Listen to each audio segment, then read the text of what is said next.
Class में हमने देख लिया था ट्रिपल टी डायग्राम के बाद इंट्रोडक्शन आपको दे दिया था मैंने आपको।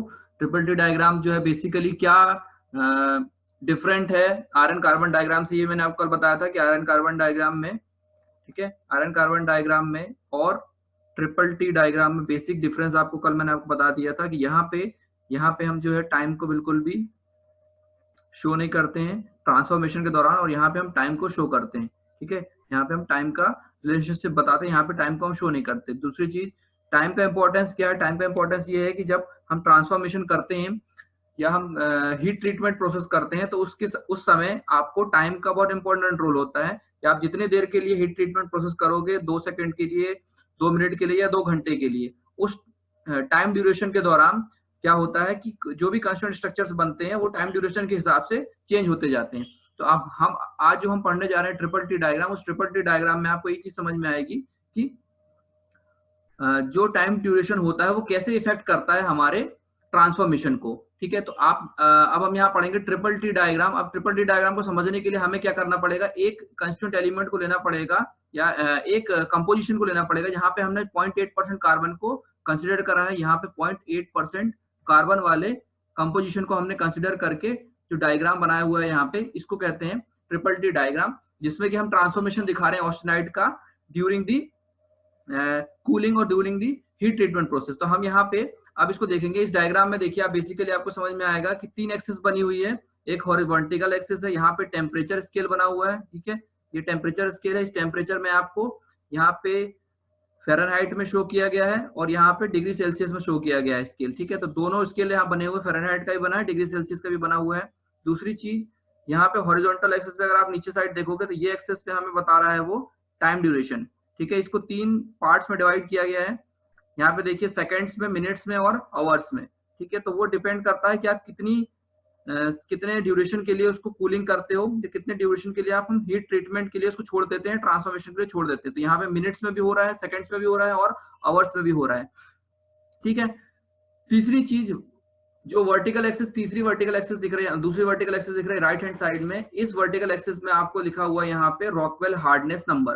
ठीक है, रॉकवेल हार्डनेस नंबर, ये आप लोगों ने सोम में पढ़ लिया होगा शायद, है ना, और नहीं भी पढ़ा तो आपको पढ़ना है आगे चल के कि रॉकवेल हार्डनेस नंबर का मतलब होता है, रॉकवेल टेस्ट होता है जिसके थ्रू हम क्या करते हैं, मटेरियल की हार्डनेस निकालते हैं और उस हार्डनेस को हमने क्या किया है, एक नंबर के फॉर्म में रिप्रेजेंट करती है। ठीक है, तो यहाँ पे जो आपको नंबर देखने को मिल रहे हैं 11, 32, 38, 40, 41, इस तरह से जो नंबर दिखा रहा है, ये जितने नंबर बढ़ते जा रहे हैं इसका मतलब हार्डनेस जो है मटेरियल की बढ़ती जा रही है। ठीक है, तो बेसिकली आपको ट्रिपल टी डायग्राम में समझ में आ गया कि हमको टेम्परेचर के साथ साथ टाइम, टेम्परेचर और यहाँ पे टाइम का रिलेशनशिप दिखा रहा है। उस टेम्परेचर टाइम के रिलेशनशिप से हमें क्या बता रहा है, वो ट्रांसफॉर्मेशन समझाने की कोशिश करते हैं कि कितना ट्रांसफॉर्मेशन किस टाइम ड्यूरेशन पे हीट ट्रीटमेंट करने से बनता है। साथ ही साथ जो ट्रांसफॉर्मेशन बन रहा है उस ट्रांसफॉर्मेशन से जो ट्रांसफॉर्म्ड कंस्टिट्यूएंट स्ट्रक्चर ट्रांसफॉर्म होकर के आ रहा है उसकी हार्डनेस क्या है। तो बेसिकली हमारा जो मेन मोटो है कि हार्डनेस क्रिएट करना या फिर आपका स्ट्रक्चर की सरफेस की हार्डनेस को इंप्रूव करना या इंटरनल हार्डनेस को इंप्रूव करना या किसी तरह की प्रॉपर्टी को इंप्रूव करना। तो बेसिकली हीट ट्रीटमेंट प्रोसेस जब हम करते हैं तो उस हीट ट्रीटमेंट प्रोसेस में हम बेसिकली यही समझाते हैं कि हमको कैसे पता चलेगा कि पर्टिकुलर टाइप का हमें, जैसे मान लीजिए परलाइट चाहिए और उसकी इतनी हार्डनेस चाहिए, तो हम कैसे समझ में आएगा कि कितनी देर के लिए हमें उसे हीट ट्रीटमेंट के लिए छोड़ना पड़ेगा या हीट ट्रीटमेंट करना पड़ेगा। तो वो जो है सारी चीजें हमको इस डायग्राम से आप रीड कर सकते हो इजिली। अब हम देखते हैं, आप देखिए मैं लाइन बाय लाइन आपको एक्सप्लेन कर देता हूं। पॉइंट नंबर 1 देखिए, austenite is stable above A1 line, temperature line, A1 temperature line, and below this line the austenite is unstable, that is it can transform into perlite, bainite and martensite। यहाँ पे एक line बनी हुई है 1400 degree Fahrenheit के नीचे एक line दिख रही है आपको, इस लाइन को नाम दिया गया है A1 लाइन। ठीक है, इस A1 लाइन के ऊपर जो है हमारा ऑस्टेनाइट, यहाँ पे आपको दिख रहा है ऑस्टेनाइट, ये है कैसा है, स्टेबल कंडीशन में है। स्टेबल मतलब वो अपने फॉर्म में बना रहता है, लेकिन जैसे ही इस टेम्परेचर रेंज के नीचे मूव करता है A1 लाइन के नीचे, तब ये क्या हो जाता है, यहाँ पे जाकर के अनस्टेबल कंडीशन में जाता है, अनस्टेबल हो जाता है। अनस्टेबल हो जाता है इसका मतलब ये है कि यहाँ पे ट्रांसफॉर्म होना चालू हो जाता है, परलाइट में, बेनाइट में और मार्टेनसाइट में वो ट्रांसफॉर्म होना चालू हो जाता है। ये सारी चीजें हम पढ़ चुके हैं कि ऑस्टेनाइट से ही सारे कंस्टिट्यूएंट स्ट्रक्चर्स बनते हैं जैसे हम टेम्परेचर डाउन करते हैं। बस यहाँ पे एक चीज है कि हम एक टाइम ड्यूरेशन के लिए, आप टाइम बीइंग के लिए उसको उस जगह पे हम रखेंगे, उस टेम्परेचर पे रखेंगे, तो क्या ट्रांसफॉर्मेशन हो रहा है वो ये डायग्राम आपको शो करेगा। In addition to the variation in the rate of transformation with temperature, there are variation in the structure of the transformation product also। जैसे आपको समझ में आ रहा है कि यहाँ पे टेम्परेचर जैसे जैसे हम काम कर रहे हैं, कम करते जा रहे हैं, तो उस टेम्परेचर को कितनी देर के लिए हम मेंटेन करके रखते हैं वो टाइम ड्यूरेशन बताता है। जैसे मान लीजिए आप 1000 डिग्री सेल्सियस की हम बात करते हैं, अगर इस पॉइंट की हम बात करते हैं, 1000 डिग्री सेल्सियस की हम बात करते हैं, अगर हम इस पे क्या करते हैं, इसको हम वर्टिकल लाइन यहाँ से ड्रॉ कर दें तो ये दिखा रहा है 2 सेकंड। अगर हम 2 सेकंड के लिए 1000 डिग्री सेल्सियस पे उसको रखते हैं तो ये वाला स्ट्रक्चर बनेगा। ठीक है, समझ में आ रहा है। अगर हम क्या करते हैं, नेक्स्ट पॉइंट पे मूव कर जाते हैं, जैसे मान लीजिए यहाँ मूव कर जाते हैं, तो आप क्या करते हो, 500 डिग्री फ़ारेनहाइट के आसपास अगर हम उसको 15 मिनट के लिए रखते हैं तो ये स्ट्रक्चर डेवलप होगा। तो ये जो डायग्राम है आपको स्ट्रक्चर का ट्रांसफॉर्मेशन भी डायरेक्टली शो करता है। ठीक है, नेक्स्ट पॉइंट देखिए, transformation at temperature below approximately 1300 degree Fahrenheit and 1020 degree Fahrenheit results in the characteristic laminar microstructure of the pearlite. यहाँ पे जैसे ही हम इस टेम्परेचर रेंज 1300 डिग्री फ़ारेनहाइट और इससे लेकर के 1020 डिग्री फ़ारेनहाइट के बीच में देखते हैं, तो यहाँ पे हमें जो है जो कंस्ट्रक्टेड स्ट्रक्चर मिलते हैं वो परलाइट बनता है, और परलाइट लेमिनार फॉर्म में होता है। लेमिनार मतलब इस तरह से लेयर के फॉर्म में वो जनरेट हो जाता है। ठीक है, इस टेम्परेचर रेंज में वो लेमिनार फॉर्म में बनता है। ठीक है, तो यहाँ देखिए ये टेम्परेचर लाइन है, अब यहाँ पे ऊपर ऑस्टेनाइट है। ठीक है, जैसे ही इस लाइन के नीचे कूलिंग होगी तो क्या होने लगेगा, वो ट्रांसफॉर्म होने लगेगा किसमें, परलाइट, बेनाइट और मार्टेनसाइट में। ठीक है, तो यहाँ पे देखिए सबसे पहले यहाँ बन रहा है कोर्स परलाइट, आपको देखने को मिल जाएगा, सारे स्ट्रक्चर आपको यहाँ देखने को मिलेंगे। यहाँ पे ऊपर लिखा कोर्स परलाइट, ठीक है, फिर उसके बाद परलाइट, फिर उसके नीचे बेनाइट, ठीक है, और यहाँ पे बन जाता है ये मार्टेनसाइट, ये लिखा हो मार्टेनसाइट। तो इतने स्ट्रक्चर जो है ये बन करके आ रहे हैं, आपको दिख रहा है अलग अलग टेम्परेचर रेंज पे बन रहे हैं और अलग अलग लोकेशन पे बन रहे हैं। इसका मतलब अलग अलग रेट ऑफ कूलिंग की वजह से ये जनरेट हो रहे हैं। अब मूव करते हैं अपन, यहाँ पे देखिए नेक्स्ट स्लाइड में देखेंगे at a temperature just below A1 line. अगर हम A1 लाइन के जस्ट नीचे की बात करते हैं, इस लाइन के जस्ट नीचे की बात करते हैं, the nucleation of the cementite from the austenite will be very slow, but the diffusion and the growth of the nuclei will proceed at a maximum speed, so that there will be a few large lamellae and the perlite will be course. इसका मतलब ये है कि जैसे इस temperature range के हम नीचे कूलिंग करना चालू करते हैं तो यहाँ पे कोर्स परलाइट सबसे पहले बनता है।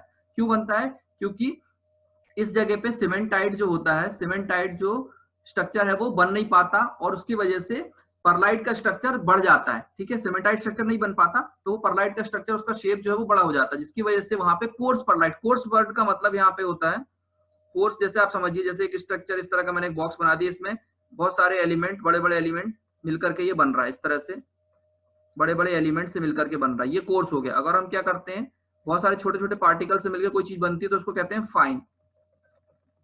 यहाँ पे देखिए ये इसका मतलब है फाइन। कोर्स और फाइन का मतलब समझ लीजिए, कोर्स मतलब बड़े बड़े एलिमेंट्स जो है, ये बिल्डिंग ब्लॉक जो बड़े बड़े होंगे उसमें, और फाइन में मतलब छोटे छोटे एलिमेंट से मिलकर के बनेगा। तो कोर्स मतलब जो परलाइट बन रहा है उसके जो एलिमेंट्स है या जो न्यूक्लियाई हैं वो कैसे रहेंगे, बड़े बड़े रहेंगे, शेप में लार्ज होंगे, ये लार्ज शेप के बनेंगे। और यहाँ पे कैसे बनेंगे फाइन में स्मॉल शेप के बनने वाले हैं।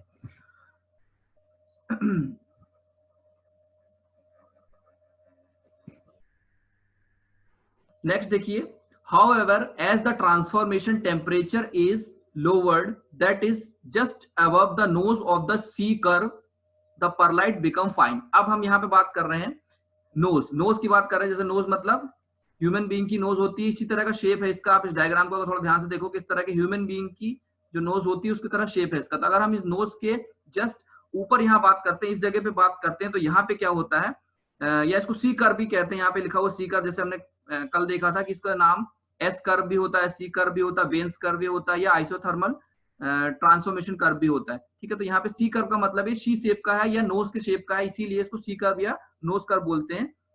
ठीक है, तो ये नोज के जस्ट ऊपर क्या होता है, यहाँ पे क्या बन रहा है, फाइन परलाइट बन रहा है। फाइन परलाइट मतलब जो परलाइट ये था, यहाँ पे ये देखिए परलाइट जो है ये फाइन फॉर्म में बनेगा। इसका स्ट्रक्चर जो रहेंगे बारीक, यहाँ पे देखने को मिल रहा है आपको, जो स्ट्रक्चर जो है ये बहुत बहुत बारीक बारीक फॉर्म में, या न्यूक्लियर जो है बहुत छोटे न्यूक्लाई बनते हैं, तो ये कहलाएगा फाइन परलाइट। ठीक है, तो चीज समझ में आ गई। यहाँ पे कोर्स परलाइट बन रहा है और यहाँ पे क्या बन रहा है, हमारा फाइन परलाइट जनरेट होकर के आ रहा है। अब उसके बाद अगर नीचे टेम्परेचर डाउन होगा at a temperature below 1020 degree Fahrenheit and 465 degree Fahrenheit approximately M line, the transformation become more sluggish as the temperature fall। जैसे जैसे टेम्परेचर डाउन होता जाता है तो इस टेम्परेचर रेंज के बीच में 1000 से लेकर के 1000 से लेकर के 400 तक, यहाँ तक इसके बीच में जो ट्रांसफॉर्मेशन होता है वो अलग तरह का होता है, स्लजिश फॉर्म का रहता है। स्लजिश मतलब बहुत अनइवन टाइप का फॉर्म यहाँ पे जनरेट हो जाता है ये। ठीक है, इस एरिया में।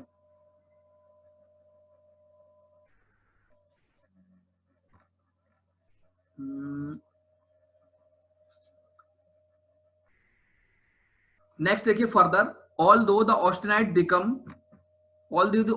becomes increasingly unstable, the slower the rate of diffusion of the carbon atom in the austenite at a lower temperature outstrip the increased urge of the austenite to transform in this temperature range। the transformation product is the bainite। अब जैसे जैसे transformation range की temperature down होगा उसके बाद क्या यहाँ पे बनना चालू हो जाता है, ये बेनाइट।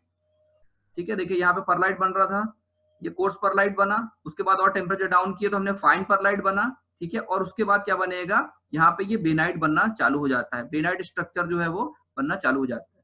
तो बेनाइट क्या है, बेनाइट क्या होता है, परलाइट और सीमेंटाइट का एक मिक्सचर होता है, उसको हम बेनाइट कहते हैं। ठीक है, the bainite consist of ferrite, sorry pearlite नहीं, ferrite matrix in which particles of cementites are embedded. मान के चलिए कि इस तरह का फेराइट का कोई मैट्रिक्स है, ये फेराइट बने हुए हैं इस तरह से, फेराइट का मैट्रिक्स है, इसके बीच में हमने क्या किया, अगर हम क्या करते हैं बीच बीच में यहाँ पे कुछ कुछ जगहों पे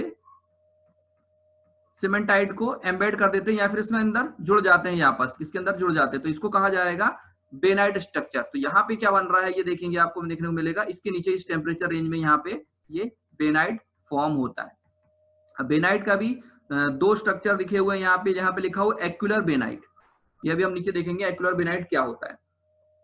the individual particles are much finer than in pearlite. The appearance of the bainite may vary between feathery mass और दूसरा यहाँ पे है आपका निडल शेप। अब यहाँ पे दो चीजें बता रहे हैं वो कि जब बेनाइट में फेराइट और सीमेंटाइट बनेगा तो वो स्ट्रक्चर उनके फाइन रहने वाले हैं, मतलब कि ये जो बेनाइट है इस बेनाइट शेप के अंदर यहाँ पे जो फेराइट और सीमेंटाइट रहेंगे वो बहुत फाइन रहेंगे, ये भी फाइन रहेगा और सीमेंटाइट जो रहेगा वो भी फाइन शेप का रहेगा। ठीक है, एज कंपेयर टू इंडिविजुअल जब फेराइट बनता है और सीमेंटाइट बनते हैं तो वो फाइन नहीं होते, लेकिन जब बेनाइट के साथ बेनाइट बनता है तो दोनों के साथ जब वो कंबाइन होता है तो वो फाइन स्ट्रक्चर का बनता है, यानी बारीक स्ट्रक्चर उसके अंदर डेवलप होते हैं, फाइन स्ट्रक्चर उसमें बनता है। दूसरी चीज, जब हम टेम्परेचर को और डाउन करते हैं, कहाँ पे 600 और 900 की बात कर रहा है, यहाँ पे देखिए 900 कुछ यहाँ पे आएगा, ये 900 डिग्री फ़ारेनहाइट और यहाँ पे ये 600 डिग्री फ़ारेनहाइट की बात करते हैं। यहाँ पे देखेंगे जो बेनाइट बनने वाला यहाँ से बनना चालू होगा, यहाँ तक पूरा बेनाइट बन रहा है, तो आपको देखेंगे 600 डिग्री के आसपास कैसा बनेगा, ये लिखा हुआ है यहाँ पे फेदरी बेनाइट। फेदरी मैंने उस दिन बताया था कि पंख के शेप का होता है, इस तरह का अगर आपका शेप है, इस तरह का किसी बर्ड के पंख के शेप का होता है तो उसको कहा जाता है फेदरी बेनाइट, ये इस तरह का फेदरी बेनाइट होता है, ये कहलाता है फेदरी बेनाइट।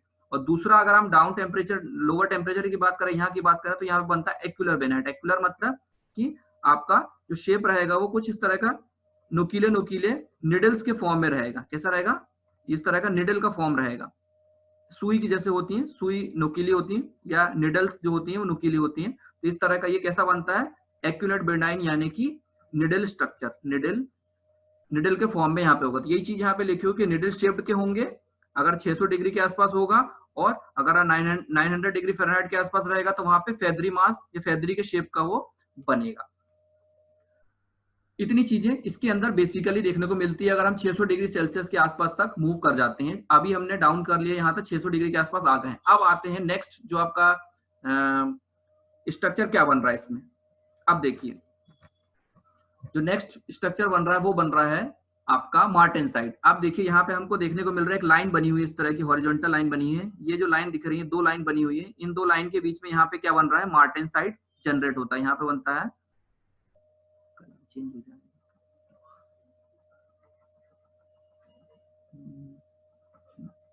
यहाँ पे बनेगा मार्टेनसाइट। अब मार्टेनसाइट जो बन रहा है वो आपको देखने को मिलेगा पूरा आपका टाइम ड्यूरेशन में मार्टेनसाइट बन रहा है, स्टार्टिंग से लेकर के एंड तक। आप देखेंगे यहाँ से लेकर के यहाँ तक पूरे में मार्टेनसाइट ही बन रहा है।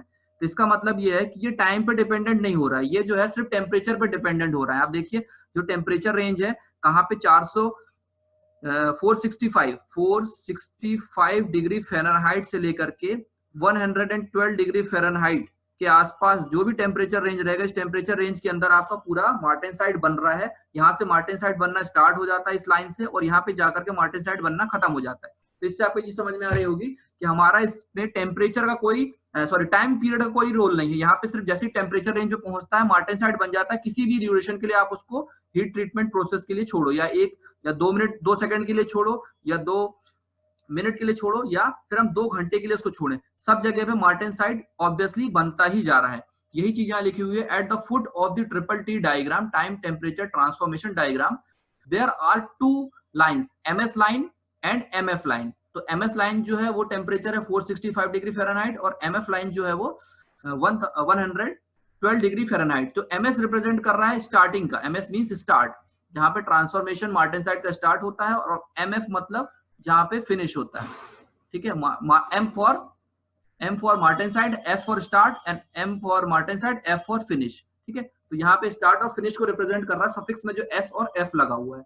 ठीक है, ms represents the temperature at which the formation of the martensite will start, and mf the temperature at which the martensite will finish during the cooling of the austenite through this range. ठीक है, mf is fairly a lower temperature, तो जो mf है obvious सी बात है down है, कम है temperature, तो लोअर टेम्परेचर तो होगा ही होगा। तो यही चीज समझ में आई कि आपका टेम्परेचर जो है डाउन होने के बाद जैसे ही 400 या 465 डिग्री फ़ारेनहाइट के आसपास पहुंचता है, तो वहां पे मार्टेनसाइट बनना स्टार्ट हो जाता है। ठीक है, और ये पूरे फेस में यहाँ पे मार्टेनसाइट ही बन रहा है। तो आपको ये चीज समझ में आ रही होगी कि हम किसी ड्यूरेशन के लिए भी उसको कूलिंग करें या किसी समय के लिए भी कूलिंग करें, तो इस टेम्परेचर रेंज के अगर आपका स्ट्रक्चर होगा तो वो मार्टेनसाइट में ही रहने वाला है पूरे शेप में। The martensite is formed by the diffusionless transformation of the austenite on a rapid cooling to a temperature below 465 degree Celsius and designated as MS temperature। तो रैपिड कूलिंग जब होती है उसमें ये मार्टेनसाइट फॉर्म हो जाता है।